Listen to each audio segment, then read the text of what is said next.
Alors, toujours dans les topics sensoriels, je dirais que le ça est marqué par l'imprévoyance, ou l'inconséquence, si on veut.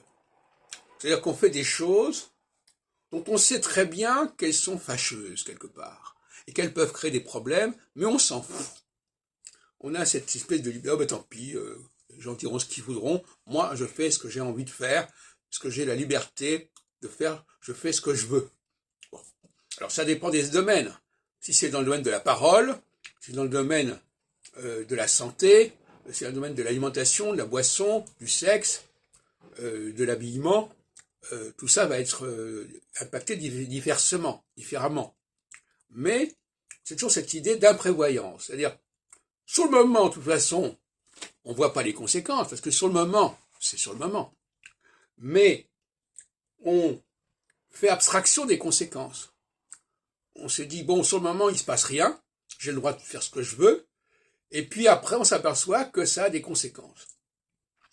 Il faut payer à un certain prix, parfois au prix fort. Voilà. Et par conséquent, comment guérir comment se prémunir contre les abus et les dérapages du ça, quel que soit le domaine, ça dépend de l'éducation déjà. Il est évident qu'il faut éviter les tentations. C'est-à-dire, dans le domaine où le ça peut se manifester de manière aiguë, il faut éviter les tentations. Alors, si c'est dans un domaine de santé, par exemple, interdire les boissons. Si c'est dans le domaine de l'hygiène corporelle, il faut faciliter les équipements sanitaires. Parce que dès qu'il y a quelque chose qui est un peu trop compliqué, le ça prend le dessus.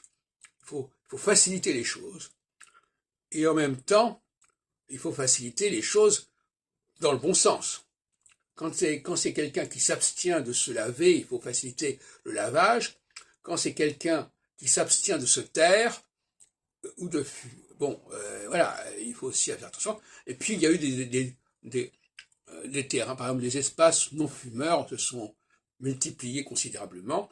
Et ça s'est fait pour contrer la tendance à fumer, qui était très marquée chez les hommes en général, du fait du ça olfactif, etc., etc.